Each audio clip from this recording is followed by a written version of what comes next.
do you change your destiny from planning to retire in 30 to 40 years down to retiring in 5 to 10 years? In this episode, we have the privilege of hearing from Frank Patalano on how he was able to shorten his timeline on achieving financial freedom through small multifamily real estate. Are you a working professional but struggling to balance the workload of your career, family, obligations, and preparing for your financial future? If so, this podcast is for you. You've spent years learning your craft, and now it's time to focus on your financial future. This podcast will teach you what you need to retire wealthy and happy. Let's dive in.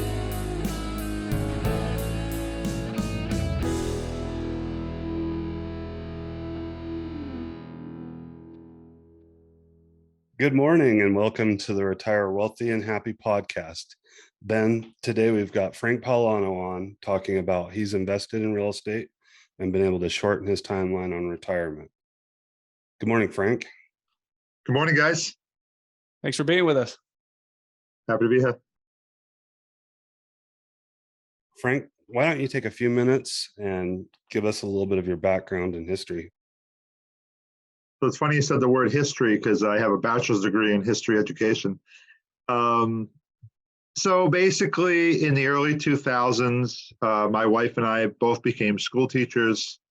Over time, we started to generate a little bit of money to sit in a bank account, and you had to decide what to do with it. So some people might enjoy it with lavish vacations. Some people might gamble it away or donate it. We decided to invest it, and over time, we've done very well with it. Frank, you started out with a triplex, is that right? Yeah, so we started out about 25 minutes from my house. I bought a small triplex as a foreclosure. Did I overpay for it? Absolutely. I did luck out a little bit on market timing. We were a little near the bottom of the market. But what's funny about that is that I didn't make money the first couple of years in that deal, but it was gradually fixing up things, raising rents, and just keeping in tune and taking care of it that it started to really do well. Frank, you live in Rhode Island, is that right? Yes. Is there any place in Rhode Island you can't get to in under 20 minutes? Yes, but it is small overall, but we joke that anything over about an hour or an hour and a half is like a day trip. So after you invested in the triplex, how long did it take you to get to your second one, and what was that? So the second one I probably bought within 6 months. It was another triplex in the area. I bought it off market through a wholesaler, and I used a hard money loan to buy it. And then after we fixed it up, I refied it into a commercial mortgage. That's cool. Did you know that was called the Burr method back then, or was it not a true Burr method? It was. I don't know if it was a true Burr. We did not call it the Burr method. My first investment was in 2009. So before a lot of stuff on social media and the internet. But at the same point, I was part of my local real estate investors group or association. And that's where I found the leads and the ways to do all this. That's cool. Yeah, knowledge and networking are the two big things that really led to my success in this business. What was your next step after that? Was it apartment syndication, or did you do some other small ones? I consistently stayed with the smaller ones. I was working a full-time job. I was working a part-time job 5 days a week. And we had some little ones at home. So even though I was self-managing, I was getting to the point that I couldn't necessarily do a ton of the work myself. So we started partnering. And what I did is I found one partner, and we probably still own about 5 buildings together. But we bought some, I would still call them smaller multis. I mean, when I say smaller, like a quadplex, a 6-unit, stuff like that.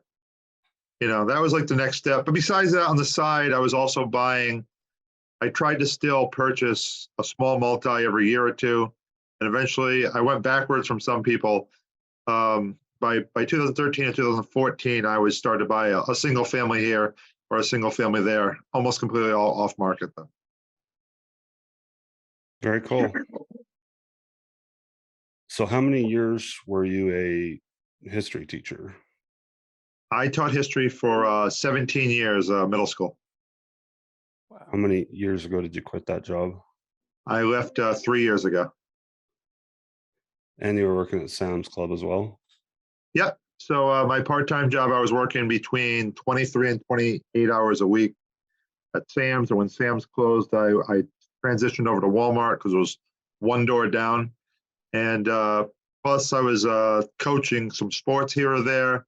All my kids are scouts. So I was a scout leader for a while for one of them, and staying super busy 7 days a week. But what was really cool with the real estate portfolio is that as much time as you want to put into it. So if you only have a half hour one day, that's fine. And if you have emergencies, you build a network so that someone can go and fix something. I didn't usually lift a hammer myself. That's funny. I've got an electrician that's going to be over at one of my properties here in about half an hour. And it's that network that kind of is your safety net.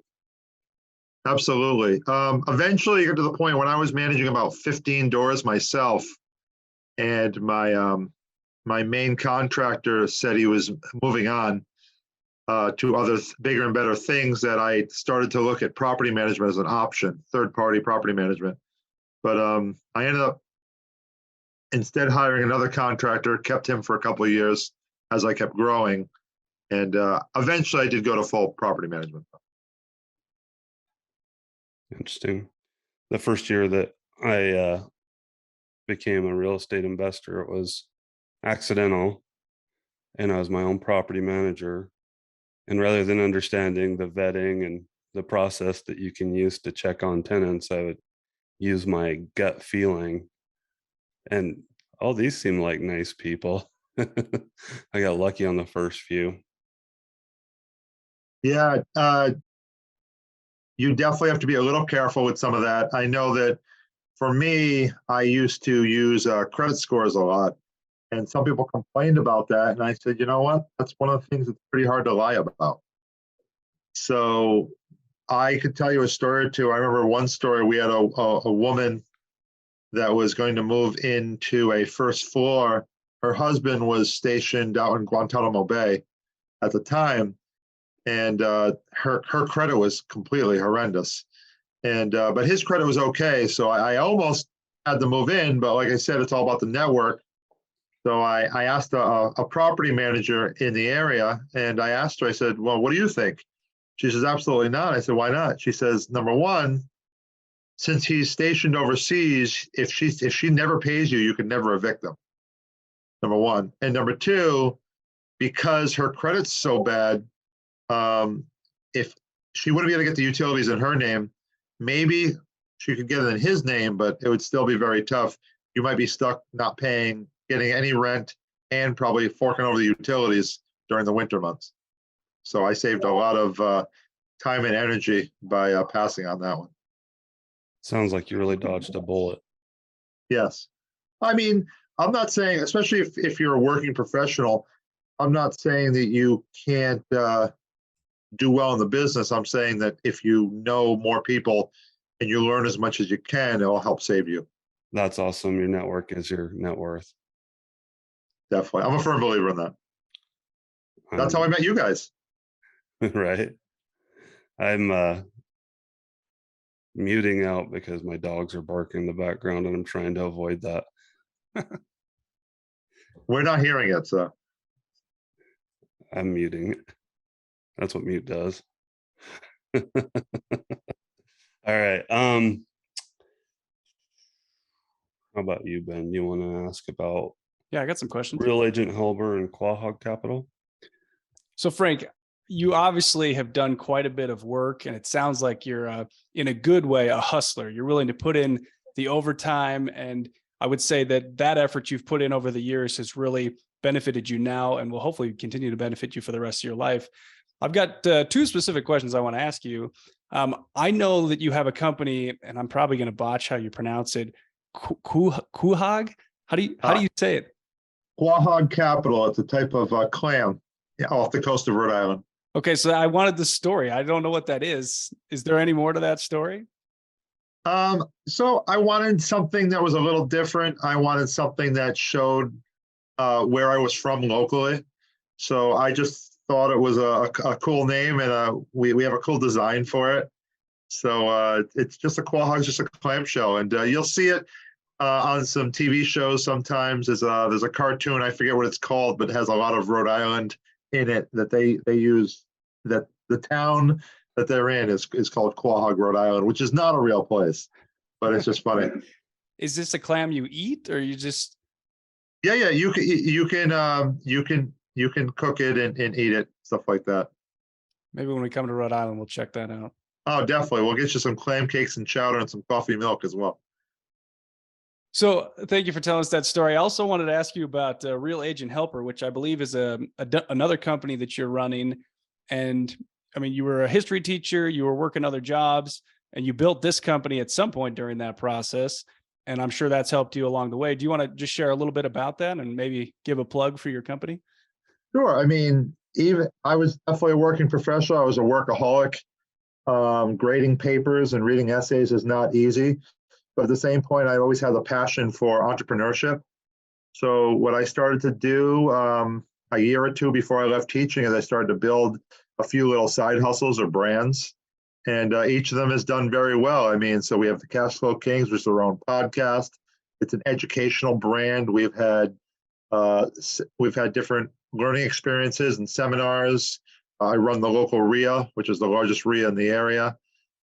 And then Real Agent Helper is our virtual assistant business. Basically, what I wanted to do is I wanted to figure out a way to have an online company, but also help my friends. And what we do is we use the power of the internet to hire people from different countries and to help my friends get more time into their day. So I'm literally able to run it part-time. We generate over 6 figures a month in revenue.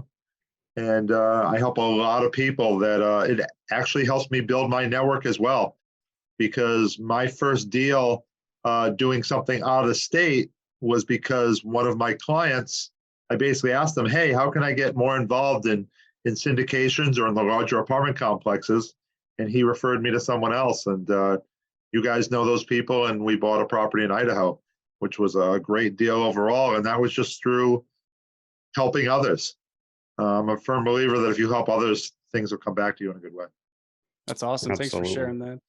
Frank, you probably don't know this. One of our foundational episodes earlier, we talked about Robert Kiyosaki's Rich Dad, Poor Dad, and we talked specifically about the Cashflow Quadrant.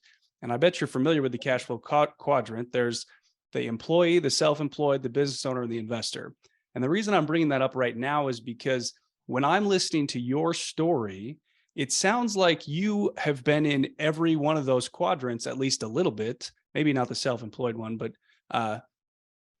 I'm talking about it because I want our listeners to recognize that you have been in the different quadrants and there's pros and cons to being in each. Do you want to talk at all about how your past jobs or whatever you want to call them fall into those quadrants and what that looks like for you now? No, I love that book. That's actually the first Robert Kiyosaki book that I read. And that's one of the reasons why I like one of our brand names, the Cashflow Kings, was because of the Cashflow Quadrant. And with that being said, when I was working that part-time job at Sam's Club, I actually ripped off a piece of cardboard that was on, one of the cardboard boxes for the shelves. And as I was listening to the book, I wrote down a list of my 5 closest friends. And I wrote down what they did for work, and all of them were employees. And after that, I wrote down what their salaries were, and I guess what I thought they made every year. So what was awesome about that was that I'm still friends with all those people, but at the same point, if you really want to level up, if you really want to grow and become more successful, I started to make a list of who I wanted to be more friends with. I thought of some people that I knew and people that I wasn't necessarily close to, but I wanted to get closer to. And those were people that were in those other quadrants. Don't forget, the S is not just self-employed, it's also specialist as well. So it could be an attorney, it could be an accountant, self-employed, but specialists as well. They have some kind of specialty they're good at. So that's one. And then the big business, we're getting there with Real Agent Helper. The VA business, we have almost 100 employees now. So we're continuing to grow that and build systems. And then the pure investor, whether it's active or passively, I'm invested in thousands of apartments across 9 markets right now. So yeah, one of the things he talks about in the book is if you want to be an employee your whole life, you can become a well-paid employee, but the tax benefits are being on the other side, being either a big business owner or an investor. And one of the things he talks about is there are people that can be in all of them. And while I don't plan on having a W-2 job again anytime soon, I do love being able to have little spots in each of the other quadrants. Would you agree, Frank, that it's not impossible, but definitely much more challenging to retire or become financially free if you're only in the E quadrant? Well, especially today, yes. I mean, when we got with retirement funds changing and the stock market, if you're just purely working a job, and obviously the I is investing. So even if you're just doing a little bit of investing, but not really a pure investor, yeah, I think it's pretty hard. I mean, CEOs can do it, especially if you got a golden parachute or something else. Teachers, I think, are going to struggle. Locally in my area, we had a city that went bankrupt. And the first thing they went after was the retirement benefits for that pension, which was quite shocking. They actually cut benefits to people. You know, people that are 80 and 90 years old that thought they were going to have a retirement for the rest of their lives. Plus, we all know that inflation's killing you too. $100,000 in 1980 is much different than $100,000 today. I mean, so you got to think about those kind of things. Yeah, it's pretty tough as just an employee. Is it possible? Yeah, but I think it's getting harder and harder. Thanks for sharing that. Roger, do you want me to jump into the Dominican Republic, or do you have stuff you want to go over before that? Yeah, I have one thing to say before we change, and whether this gets recorded or not. To show how bad inflation is, yesterday we went to the drugstore and Bonnie had to get some medication for one of her kids, and we spent $3 on a candy bar. It was $2.89. And I'm almost 50, and I'm sitting there at the drugstore, and I so bad wanted to pull back in my day, we used to pay 45 cents for a candy bar, and decided I'll wait like a month and a half until I'm at least 50. So going with that story, I mean, being a history teacher, when I used to teach American history to the kids and how much the dollar has been devalued by 99% in the last 100 plus years, I used to explain to them that their great grandparents, when they want to buy penny candy, it was actually a bag of candy for a penny. And then as inflation and the American dollar has gone down in value, even when I was a kid, you could easily get one piece of candy for a penny. Now, I don't even know if you can find that around here anymore. Just that whole concept. Not even one of those Swedish fish that's unwrapped. Right? We used to go to the Easy Mart and buy like 40 or 50 Swedish fish, and they'd count them out on the countertop, which was completely unsterile. This is about you. This whole episode is about you, but I have one quick history lesson. When I graduated in high school, that was 1991. In that year, the median house price in Salt Lake City was $76,000. 13 years later, it did a full double at $152,000. And then 13 years later, it was almost exactly again double at 300,000. So in a natural market, I believe that the double here is 13 years. That's appreciation and inflation combined. And I've argued multiple times with other people that if we weren't having the government meddle with the mortgage-backed securities, we would have seen another true double and another one again over and over every 13 years.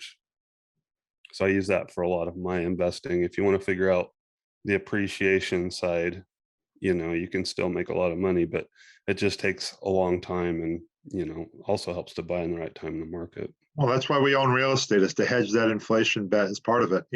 Assets grow in value, Awesome. or at least hold their own. Very So, true. so the next thing I want to talk about is you and your partner in the Dominican Republic. So I have 3 different stories, and I'd like you to pick one and tell how it developed. First one would be Real Agent Helper. The second one would be your 16 unit in Punta Cana. The third one would be your motorcycle dump truck that I got the privilege of driving. All right, so tell you what, if we have time, I'll pick 2 out of the 3, or you can choose which one. The dump truck, I don't know enough about, so we'll pass on that one. But to tell you more about the Real Agent Helper business, basically, my partner Pedro came to a real estate meeting, and even though I was working 7 days a week, I still made sure I made at least one networking event every month, at the time. And it was our local RIA. And he shows up, and he was a real estate agent, brand new. And he walked up to me, his name's Pedro, and he says, "Hey, I'm a brand new agent. I'd love to work with you, this and that. Would you consider it?" And I said, "I'm always meeting agents." I said, "We're in a RIA room. Half the people in here are agents." I said, "But yeah, I'm definitely willing to build a relationship. And over time, I'd enjoy working with you." So he's standing there next to me, and about 2 or 3 minutes later, someone else is like, "Hey, I'm a brand new real estate agent. I'd love to work with you. I know you're pretty good size in the industry." This Pedro looks at me and says, "I am never going to get to do a deal with you." And I said, No. Friend me on Facebook, build a relationship, and over time, we will be able to do a deal." So 2 or 3 years later go along, and he builds a couple online businesses. And he makes a post. He says, "I would love to allow any of my friends to learn how to start their own online business, and I'll help them for free."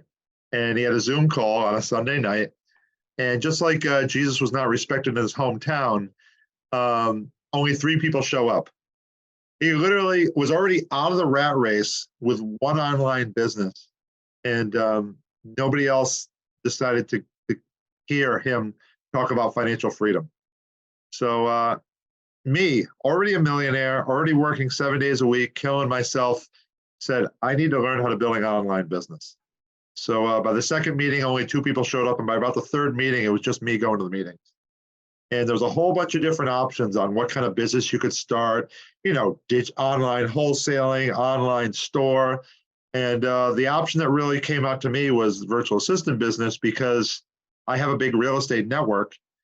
And if you want to squeeze more time into a day, why not get a VA, So over time, in weeks of courses, he basically said, "Okay, there you go. You just started the business for under $2,000.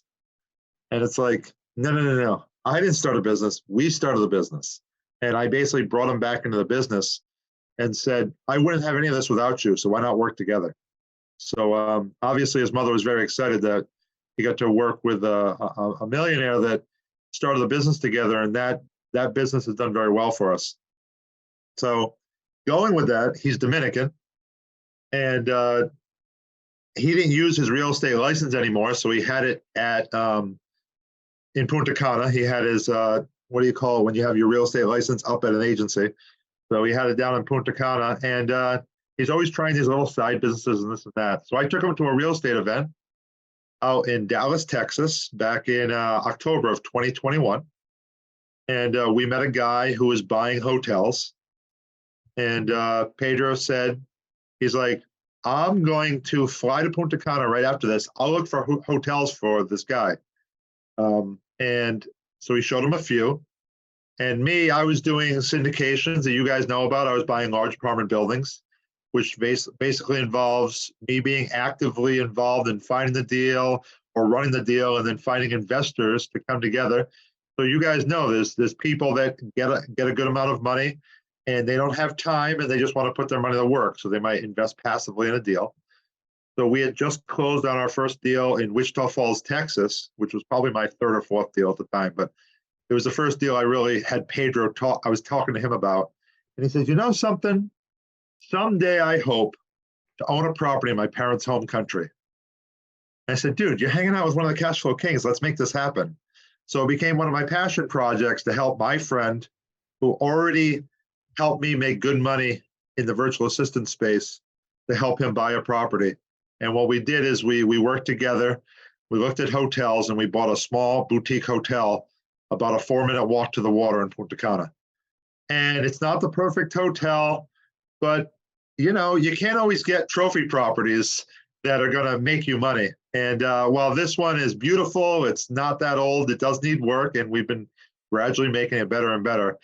But it's just another great story that I have for working and helping my friends become successful. I love it. Yeah, and you can do this, like I said, I mean, it's a little harder to do it if you're working 7 days a week, but it's about that gradual progression. You buy that first property, you have it start to pay for itself. Over time, it might actually generate a little bit of a profit. Use that profit, use that money that you're still working, and you try to buy that next property. And eventually it's going to grow. And with inflation, like you're talking about, Roger, over time, you can sell one of those assets and you can put it into something else. It's going to generate more money. Absolutely. And the best way to do that is to look at your ROE, your return on equity, and decide what the best thing you can do with that is and what it's currently offering you. That first triplex that I bought, I still own it. It was fully paid off for a while. I ended up getting a hard money loan to buy the hotel from it. But over time, I didn't make money the first 2 or 3 years with that property. The first year, it needed a new heating system. The second year, I put on a new roof.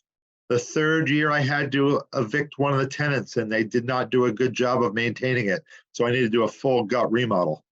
The fourth year, we put in a new driveway, and it plugged the sewer system, and I had a backup and everything else. But over time, I was still paying down that mortgage. And over time, I was still generating more and more revenue from the property. So it definitely helped. And now, like I said, I have a 50% loan to value on that property. And big whoops, it makes good money, it pays for itself, and it helps me generate and do other things with investing. Frank, would you have done anything differently now that you know what you know on that first property? I mean, yes.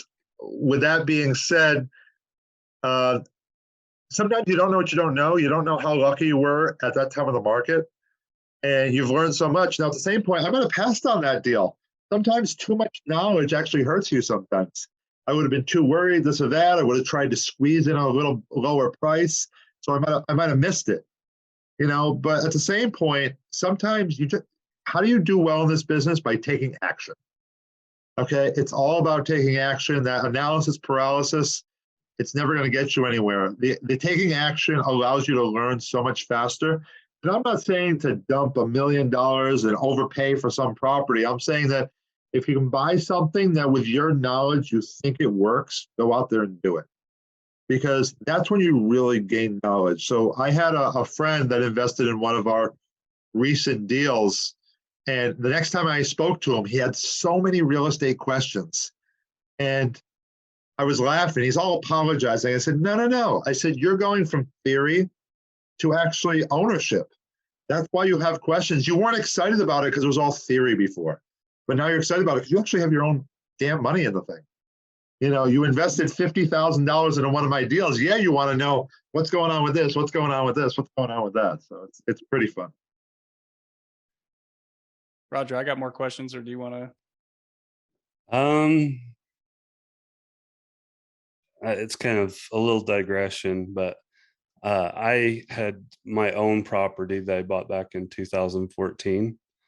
More recently, I took a hard money loan on it so that I could fix it up, and I'll probably 1031 it into something else. But my ROE was sitting at about 0.5%. And it was a good ROE in my mind because I was making over $1,000 a month in cash flow. So I had to do almost nothing. And yet the money just got automatically deposited in my bank account.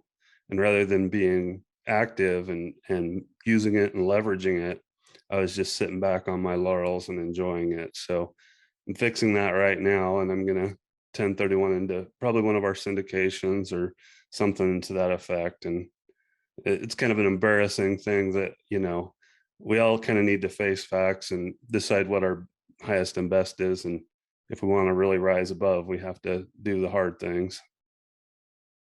I mean, I would say that there's nothing wrong with having a small percentage of your portfolio involved in safer returns, but you can definitely put it to work and do other things. But I've had deals where you thought you were going to make money, and like you said, it's not really returning as well as it was, and I have had to sell it. But there's other ones that I've just kept because, especially if it has a low loan to value, you can easily use that as part of your portfolio to show you have a lower loan to value across the whole portfolio. Absolutely.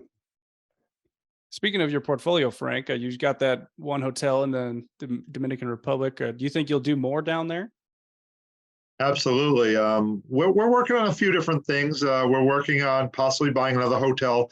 We're negotiating. It's about a 4-minute drive from the one we already have. And the main reason is because of economies of scale. I mean, we're already going to have to file a Dominican tax return.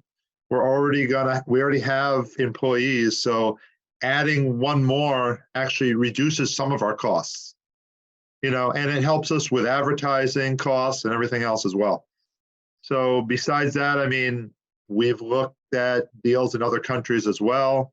And obviously, so I still have a good sized number of units, mostly through JV locally. I have a few things about 4 hours away in a different state. And then I have ownerships in about 7 or 8 other markets around the country. That's awesome. Good job building up your portfolio. Yeah, if you Thanks. need any help doing any vetting on the inspections for your Punta Cana properties, I would love to provide you my services. Well, I know how much of a great time you had the last time you were there, and I hope to hang out with you again down there some point. Yeah, the only downside is I won't be able to get engaged there again. Hey, you can only make memories once. I mean, you could, but I don't think your current fiance would be happy about that. Roger, I don't know if we'll use it, but you should tell the story if you want to. Let's not. Okay. It's a good story, but probably not for her. Okay. Let's see. You had some other questions, Ben? That was one of them. I'm not sure if this fits in here, but I'll ask it anyways. So Frank, you were telling us that you are running the Rhode Island Real Estate Investors Group, and you've already mentioned a couple stories about running into people that are kind of starting their real estate journey. A lot of the people that might be listening to this podcast are trying to learn more about investing or just real estate investing specifically. What advice would you give to someone who's just getting started in real estate investing?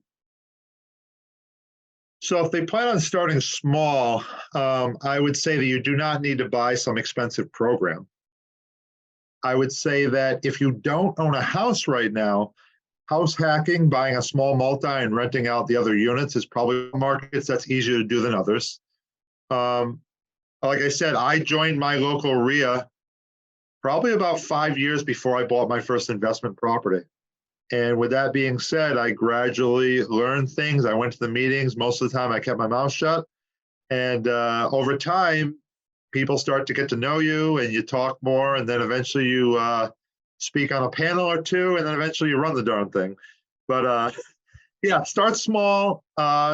Speak to other people that are doing the same thing that you want to do. So we all know that we all have friends and family that are naysayers about the business, about real estate, et cetera. Those aren't the people that you should be getting advice from on how to grow this business or how to get involved. You need to find people that are actually doing it. Okay. And yeah, I've borrowed millions of dollars from people in that room. I have 5 partners of people in that real estate room. And I've bought at least 12 or 15 properties from people inside that room. So it's very much, most of them are a positive network of people that are like-minded. I would say there are people that are very transactional, but I consider myself, and a lot of people in that room anyway, very much more relationship-based business. So it sounds like you're saying your piece of advice would be to start building your network, because that's where a lot of the value is created and you can learn a lot from the people around you. Is that right? Yeah, I mean, I said it earlier during this, I said knowledge and networking. build as much knowledge as you can, listen to podcasts like this, go on YouTube and listen. Not all the advice you see online is good advice. I will say that, and so take it with a grain of salt. But as you hear it from more people, you'll start to learn. Nothing wrong with reading books about it as well. Knowledge and networking, where you build those relationships of people that have already done it and are willing to help you do it without it costing you an arm and a leg. So a couple times on this episode today, Frank, you've talked about people investing with you or passively in deals. So just talking kind of generally about either active investing or passive investing in real estate, would you say that if somebody wanted to be an active investor, that it's really easy and it takes hardly any time? Or is that kind of an illusion? Is there quite a bit of work that goes into being an active real estate investor? So when I think of an active real estate investor, I think of someone that's going out there, looking at the deals, and then making offers. And then after that, they actually take over the property. And then they have to either manage it, they're either doing the work themselves or they're hiring out to do the work. They're managing the tenants, they're doing the paperwork, they're filling out their tax returns, et cetera. There's a whole bunch of different level of active with that. And that takes a lot of work sometimes. I mean, since I was working 7 days a week and still managing 15 doors, I was active, but I wasn't active at the point where I was actually doing the work. You don't have to do the work and you can still be technically active in the game. You could be looking for flips. You still have to spend time on it. So, I mean, you might need to spend, on average, an hour a day working on your business. Okay. There's your job and there's your business. Okay. We're talking about your business, which is you being a real estate investor. Your job is something that if you quit, they'll forget about you in a week, or something happens to you, they don't care. They'll try to replace you. I know the job market's kind of tight, but passively, there are people that can definitely do it passively, especially if you're working 60 hours a week and you're making good money, or you enjoy what you do and you don't want to learn the skills to become active. You can passively invest in other people's deals, either through hard money lending or investing in someone's syndication deals, et cetera. There are ways. I had a Bigger Pockets post a few years ago. It was a viral post, and it was what's holding you back in real estate. In the end, it was a lot of people giving me excuses. I built some information going with that, and what I did is I call it the three-legged stool approach. Basically, you either have money, you have time, or you have experience. If you can become successful in one of those things, you can find partners to do the rest. So like I said, I call it the three-legged stool approach to real estate, with the seat on top being the networking. And it's just like a cool thing where some people have money so they can invest passively in other people's deals. Some people have time, so maybe they'll go out wholesaling. They might not have the money, or they'll do driving for dollars. Some people have the experience, so they might be actually rehabbing the projects. So as you can see, there's many different aspects to real estate. Love it, Frank. Thanks for sharing that. That's awesome. I want to Don't go be stealing it there, Roger. Or make sure you trademark me on it. The one I want to steal is, if you want more time in your day, hire a VA, and then I'll sell it back to you. There you go. I've been saying that for a while, but yeah, I'm sure it's somewhere. Just need to copyright it before you get to your lawyer. I want to mention something that I think is really cool. And you say, going to a RIA and networking. And so I had just kind of a cool moment, and it's not to brag, but it's, your network is your net worth. And I went to a local RIA, and afterwards we had about 10 of us that sat down to get lunch afterwards. So we went to this restaurant, and I looked at the table, and I'm like, I've done a deal with this guy, I've done a deal with this guy, and I've done a deal with this guy. And so one of them was the syndication that we just did, the, $10 million blooming into whatever it sells for. One of them was the guy that was the realtor, that was the seller's agent on the self-storage facility that me and Ben Lakey did. And the valuation on that, is like 7 million build, 12 million sell, or 13 million sell. We don't know to date. And it was just really cool to go, these guys are the rock stars of the industry, and I get the privilege of sitting with them. Well, more recently, the guy that was the seller's agent on that piece of dirt that was just a construction yard with trucks and trailers and a bunch of junk. There's an office and some good supplies too, but a bunch of junk, is now the most likely guy to be the buyer's agent. He was the seller's agent and he'll be the buyer's agent on the sale of that storage facility.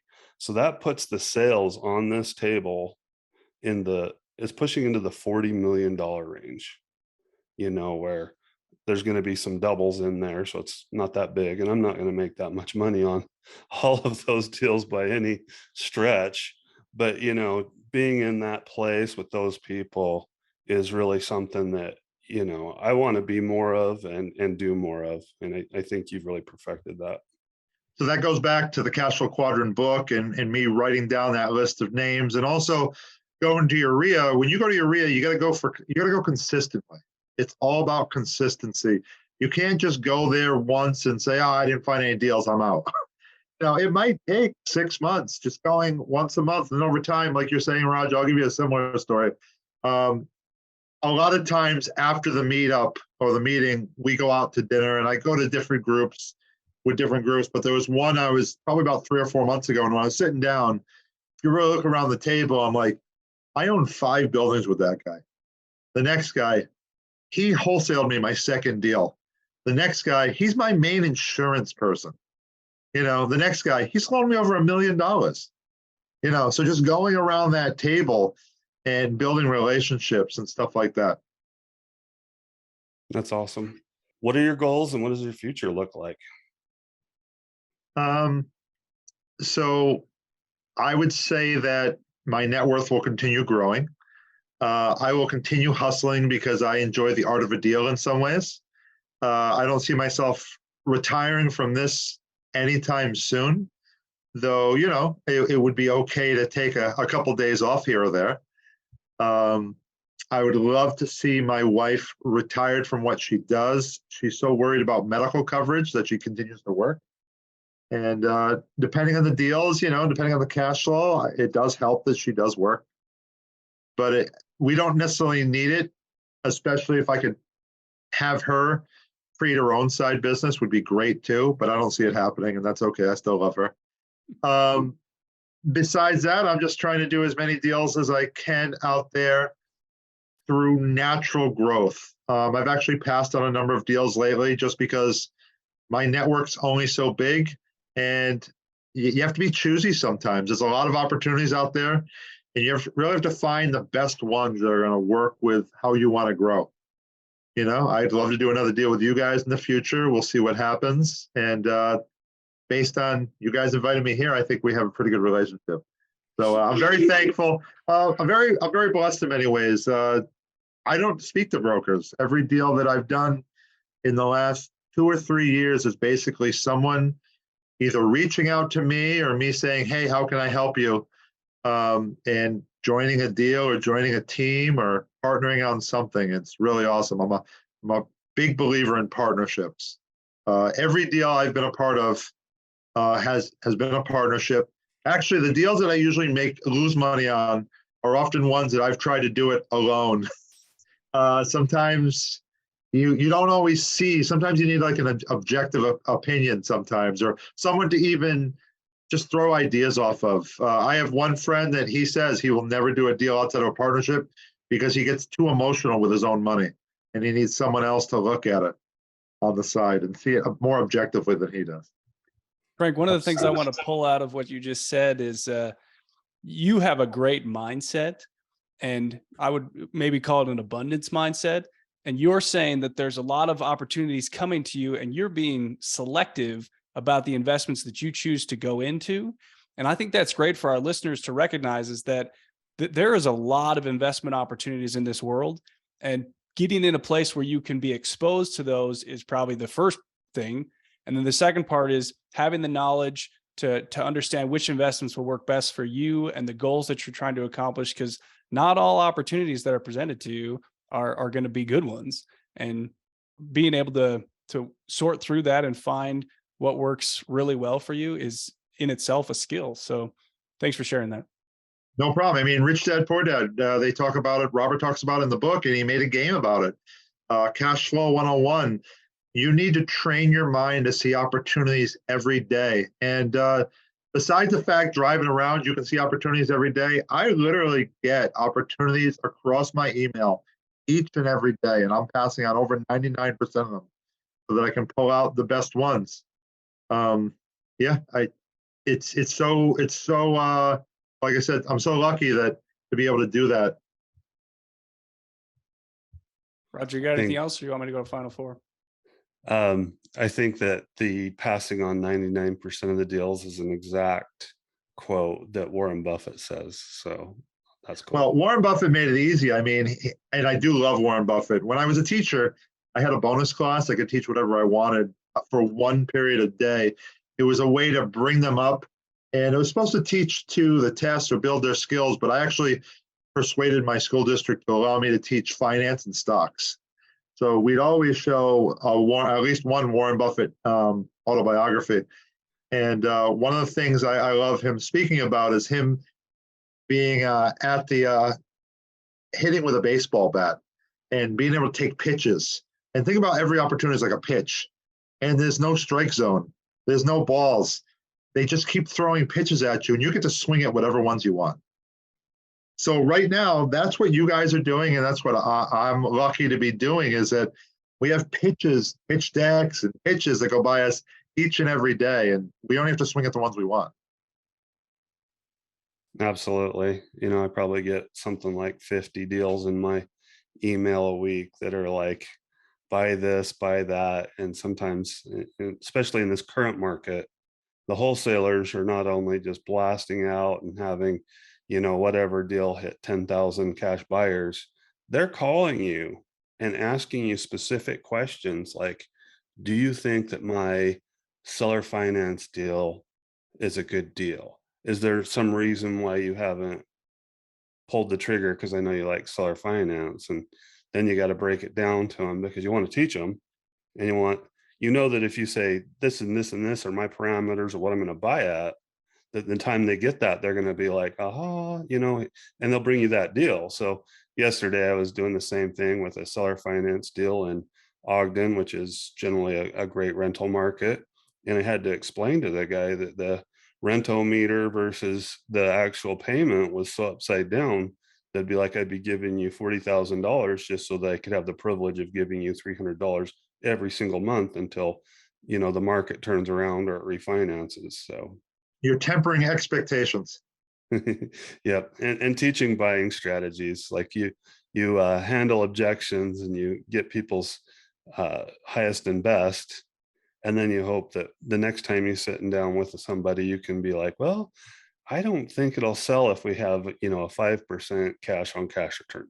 But if we could bump it up just a little bit to 8%, I think this would go smoothly and we could handle it quickly and make it easy for all parties involved. And, that's part of negotiation and sales. I'm getting to the point, I don't even call them deals anymore. I joke that people send me opportunities. They're not usually good opportunities, but people send me opportunities. An opportunity to lose your. All right, guys, we've reached the end of our podcast and it's time for the final four. Frank, are you ready for 4 questions? Hopefully I'll be able to answer them. All right, we've talked about this a little bit, but what is your favorite book? I'm going to have to go with Cashflow Quadrant, Robert Kiyosaki. Like I said, that was the first one that I had read. That's definitely one of my favorites. It's a great book. And he's an easy read overall. Absolutely. Number 2, what brings you happiness? Besides family, I would say hanging out with other real estate professionals and entrepreneurs and talking about real estate. Very good. Okay, number 3. Describe what your future retirement looks like. Future retirement would involve looking at opportunities, but only an hour or 2 a day, and just enjoying life. I get to do a lot of that already now, and obviously being able to travel wherever I want. I already do that as well. So We're pretty close on some of these things, but I just have to release a little bit more responsibility on certain parts. Very cool. As kind of a follow-up to that, do you see yourself retiring there in Rhode Island or Punta Cana or splitting time? I don't know if Punta Cana will be the final place. I mean, we've been negotiating a possible deal in Greece as well, and some other places. So I got plenty of time to travel and decide where that settling in is going to be. I've definitely done more travel in the past 3 years than I did in the last 25. So we'll see. I mean, I've been able to looking at properties alone is a business expense. So, and we have been buying in other parts of the country. So I don't think Salt Lake City is going to be high on that list either. I'm not really a snowbird. I mean, I'm not really into snow and cold. But I would probably, if I had to pick somewhere in the United States, I could see Texas or the Carolinas. Yeah, before you knock Utah, you should probably come here when it's not cold and experience some of the other things. Like before you knock Utah, let's go to Moab. I'll show you my highest and best. Oh, well, I mean, let's be honest. I'm working on that Utah checklist and stuff like that. I have been there in the summer once, and no, I enjoy Utah. So if I was going to be in Utah, I'd only be half time. Yeah, and if Ben isn't up to speed and our listeners, we have a list that's 20 things that are you Utah meme. And some of those things are, very typical Utah, fry sauce and such like that. Going to Crown Burger. I think when Frank comes here in March, we've talked a little bit about checking off some of those. So maybe Crown Burger, Red Iguana, ice blocking, Donut Falls. We'll see. Maybe we'll do the networking event too, but we'll see.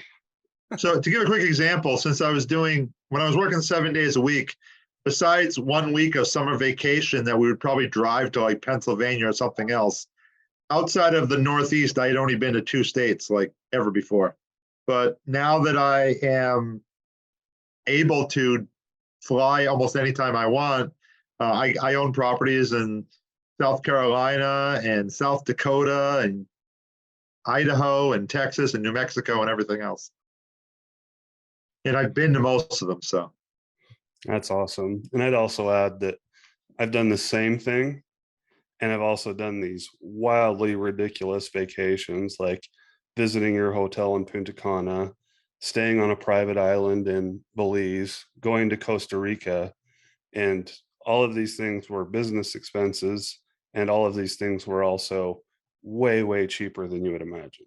Like, absolutely. I went to Egypt, and that was our first business meeting for Real Agent Helper. Cool. Awesome. Okay.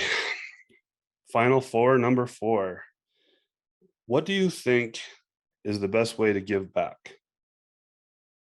I give back every day through education and networking, helping others so many ways in real estate. I will probably field at least 2 calls today. We'll see, maybe more, of people asking me a quick question to help them with their business. And I'm happy to do it. And most of the time, I don't charge anything for it. Sometimes there are people that say, hey, let me bring you in on the next deal, or send me a little thank you, or buy me dinner or lunch or something like that. That's fine too. But that's one way in which I give back. I mean, I have a background in school teaching, and I always will. So, yep.